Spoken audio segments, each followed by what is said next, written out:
Thank you, Honourable Speaker, and I thank Honourable Nath for his question. Honourable Speaker, the issue of informal settlements, also known as quota settlements, is not new for Fiji. And let me remind the Honourable Member and other members present here that until the Fiji First government came to power, nobody took any strong steps to regularize informal settlements. Since its inception, Mr. Speaker, of the regularization of informal settlements in 2015, the Ministry to date has surveyed a total of 55 informal settlements out of the 64 identified.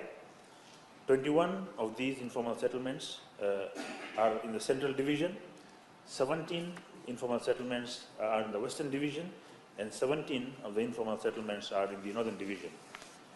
Furthermore, Mr. Speaker, sir, the Ministry has issued a total of 515 approval notices for 22 informal settlements, benefiting approximately 2,575 individuals and 515 families.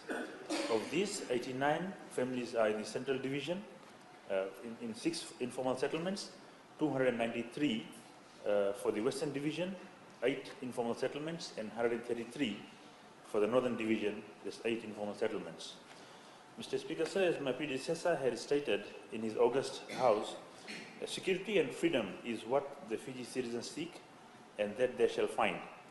The approval notice leases are issued to informal settlements to regularize the occupation on state land, after which the Ministry hands over to the Department of Housing for the proper housing development with proper provisions of water, power supply, drainage and sewage reticulation, drainage and sewer line connection to individual lots is provided, road construction to FRA standards, and survey.